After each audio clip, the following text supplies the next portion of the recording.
शांति। आज 8 अप्रैल 2021 की साकार मुरली। आज बाबा ने कहा, मीठे बच्चे, तुम्हें फूल बन सबको सुख देना है। फूल बच्चे मुख से रतन निकालेंगे।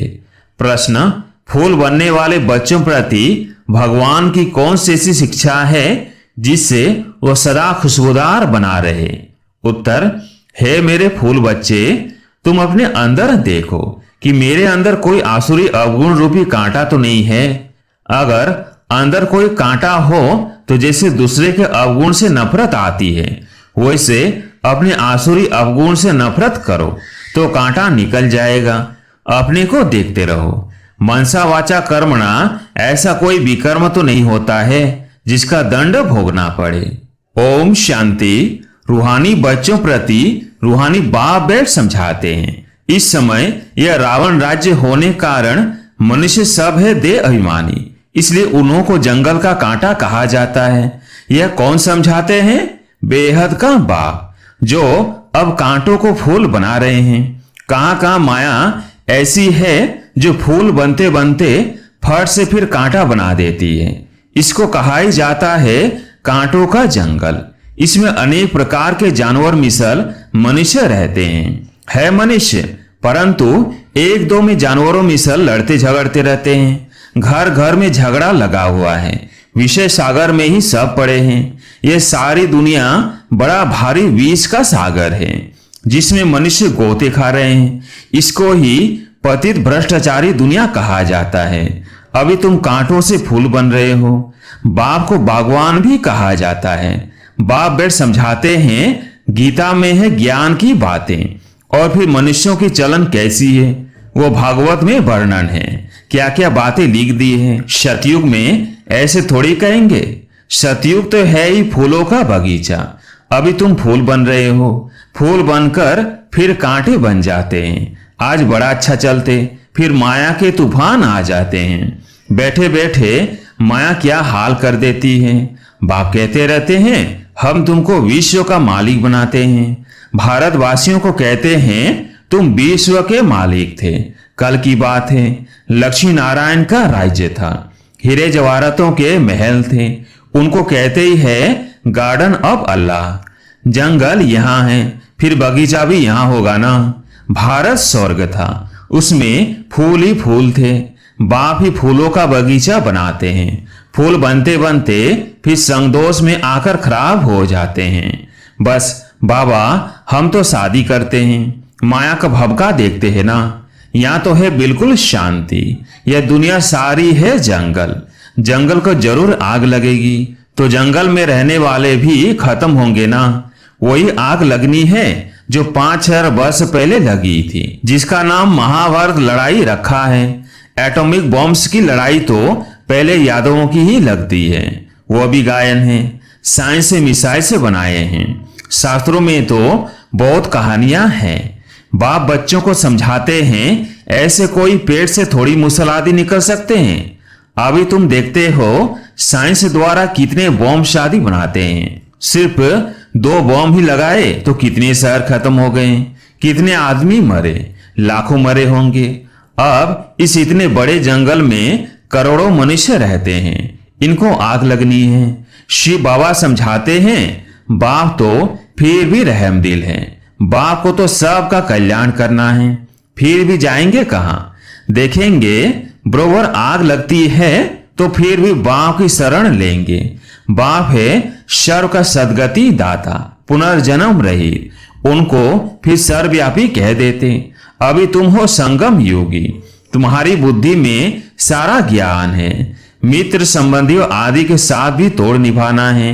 उनमें है आसुरी गुण और तुम्हारे में है दैवी गुण। तुम्हारा काम है औरों को भी यही सिखलाना। मंत्र देते रहो। प्रदर्शनी द्वारा तुम कितना समझाते हो। भारतवासियों के 84 जन्म पूरे हुए हैं। अब बाप आए हैं मनुष्य देवता बनाने, अर्थात नरकवासी मनुष्यों को स्वर्गवासी बनाते हैं। देवता स्वर्ग में रहते हैं। अभी अपने को आसुरी गुणों से नफरत आती है। अपने को देखा जाता है हम दैवी गुणों वाले बने हैं। हमारे में कोई अवगुण तो नहीं है। मनसा वाचा कर्मणा, हमने कोई ऐसा कर्म तो नहीं किया जो आसुरी काम हो। हम कांटों को फूल बनाने का धंधा करते हैं वह नहीं। बाबा है बागवान और तुम ब्रह्म कुमार कुमारियां हो माली। किस्म किस्म के माली भी होते हैं। कोई तो अनाड़ी हैं जो किसको आप समान नहीं बना सकते। प्रदर्शनी में बागवान तो नहीं जाएंगे, माली जाएंगे। यह माली भी शिव बाबा के साथ है, इसलिए यह भी नहीं जा सकता। तुम माली जाते हो सर्विस करने के लिए, अच्छे अच्छे मालियों को ही बुलाते हैं। बाबा भी कहते हैं अनाड़ियों को न बुलाओ। बाबा नाम नहीं बतलाते हैं। थर्ड क्लास माली भी है ना। भगवान प्यार उनको करेंगे जो अच्छे अच्छे फूल बनाकर दिखाएंगे, उस पर भगवान खुश भी होगा। मुख से सदैव रतन ही निकालते रहते हैं। कोई रतन के बदले पत्थर निकालेंगे तो बाबा क्या कहेंगे। शिव पर आग के फूल भी चढ़ाते हैं ना, तो कोई ऐसे भी चढ़ते हैं ना। चलन तो देखो कैसी है। कांटे भी चढ़ते हैं, चढ़कर फिर जंगल में चले जाते हैं। शतो प्रधान बनने बदले और ही तमो प्रधान बनते जाते हैं। उनकी फिर क्या गति होती है। बाप कहते हैं मैं एक तो निष्कामी हूं और दूसरा पर उपकारी हूं। पर उपकार करता हूं भारतवासियों पर जो हमारी गलानी करते हैं। बाप कहते हैं मैं इस समय ही आकर स्वर्ग की स्थापना करता हूं। किसको कहो स्वर्ग चलो, तो कहते स्वर्ग में तो हम यहाँ है ना। अरे स्वर्ग होता है सतयुग में, कलयुग में फिर स्वर्ग कहां से आया। कलयुग को कहा ही जाता है नरक। पुरानी तमो प्रधान दुनिया है। मनुष्यों को पता ही नहीं है कि स्वर्ग कहाँ होता है। स्वर्ग आसमान में समझते हैं। देलवाड़ा मंदिर में भी स्वर्ग ऊपर में दिखाया है, नीचे तपस्या कर रहे हैं। तो मनुष्य भी इसलिए कह देते फलाना स्वर्ग पधारा। स्वर्ग कहाँ है सबके लिए कह देते स्वर्गवासी हुआ। यह है ही विषय सागर। क्षीर सागर विष्णुपुरी को कहा जाता है।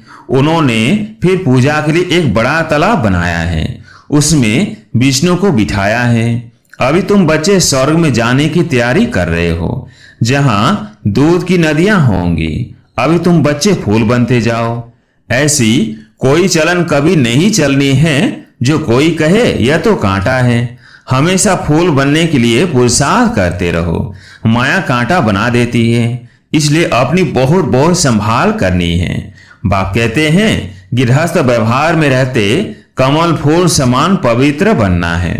भगवान बाबा कांटों से फूल बनाने आए हैं। देखना है हम फूल बने हैं। फूलों को ही सर्विस के लिए जहां तहां बुलाते हैं। बाबा गुलाब का फूल भेजो, दिखाई तो पड़ता है ना कौन कौन सा फूल है। बाप कहते हैं मैं आता ही हूं तुमको राजयोग सिखलाने।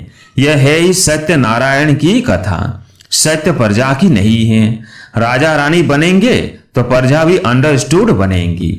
अभी तुम समझते हो राजा रानी तथा प्रजा कैसे नंबर वार बनती है। गरीब जिनके पास 2-5 रुपया भी नहीं बचता है वो क्या देंगे। उनको भी उतना मिलता है जितना 1000 देने वाले को मिलता है।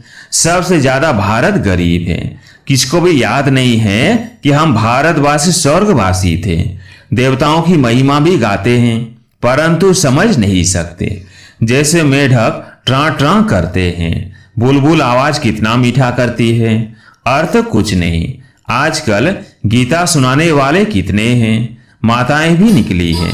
गीता से कौन सा धर्म स्थापन हुआ यह कुछ भी नहीं जानते हैं। थोड़ी रिद्धि सिद्धि कोई ने दिखाई तो बस समझेंगे यह भगवान है। गाते हैं पतित पावन, तो पतित है ना। बाप कहते हैं विकार में जाना यह नंबर 1 पतित पना है। ये सारी दुनिया पतित है। सब पुकारते हैं हे पतित पावन आओ। अब उनको आना है, वह गंगा स्नान करने से पावन बनना है। बाप को मनुष्य देवता बनाने के लिए कितनी मेहनत करनी पड़ती है। बाप कहते हैं मुझे याद करो तो तुम कांटे से फूल बन जाएंगे। मुख से कभी पत्थर नहीं निकालो, फूल बनो। यह भी पढ़ाई है ना। चलते चलते ग्रहचारी बैठ जाती है तो फेल हो जाते हैं। होपफुल से होपलेस हो जाते हैं। फिर कहते हैं हम बाबा के पास जाएं। इंद्र की सभा में गंदे थोड़ी आ सकते हैं। यह इंद्र सभा है ना। ब्राह्मणी जो ले आती है उस पर भी बड़ी जवाबदारी है। बेकार में गया तो ब्राह्मणी पर भी बोझ पड़ेगा, इसलिए संभाल कर किसको ले आना चाहिए। आगे चल तुम देखेंगे साधु संत आदि सब क्यू में खड़े हो जाएंगे। भीष्म पितामह आदि का नाम तो है ना।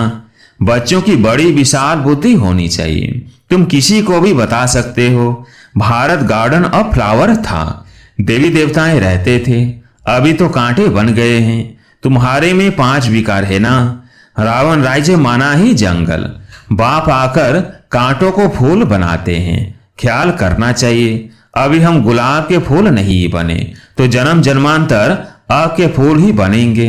हर एक को अपना कल्याण करना है। शिव बाबा पर थोड़ी मेहरबानी करते हैं, मेहरबानी तो अपने पर करनी है। अब श्रीमत पर चलना है। बगीचे में कोई जाएंगे तो खुशबूदार फूलों को ही देखेंगे, आग को थोड़ी देखेंगे। फ्लावर शो होता है ना, यह भी फ्लावर शो है। बड़ा भारी इनाम मिलता है। बहुत फर्स्ट क्लास फूल बनना है। बड़ी मीठी चलन चाहिए। क्रोधी के साथ बड़ा नम्र हो जाना चाहिए। हम श्रीमत पर पवित्र बन पवित्र दुनिया स्वर का मालिक बनने चाहते हैं। युक्तियां तो बहुत होती है ना। माताओं में क्रिया चरित्र बहुत होते हैं। चतुराई से पवित्रता में रहने के लिए पुरुषार्थ करना है। तुम कह सकती हो कि भगवानुवाच का महाशत्रु है। पवित्र बनो तो सतो प्रधान बन जाएंगे। तो क्या हम भगवान की नहीं माने। युक्ति से अपने को बचाना चाहिए। विश्व का मालिक बनने के लिए थोड़ा सहन किया तो क्या हुआ। अपने लिए तुम करते हो ना, वो राजाई के लिए लड़ते हैं। तुम अपने लिए सब कुछ करते हो। पुरुषार्थ करना चाहिए। बाबा को भूल जाने से ही गिरते हैं, फिर शर्म आती है। देवता कैसे बनेंगे। अच्छा, मीठे मीठे सिकिलदेव बच्चों प्रति माता पिता बाप दादा का याद प्यार और गुड मॉर्निंग। रूहानी बाप की रूहानी बच्चों को नमस्ते। हम रूहानी बच्चों की रूहानी बाप दादा को याद प्यार गुड मॉर्निंग नमस्ते नमस्ते। धारणा के लिए मुख्य सार।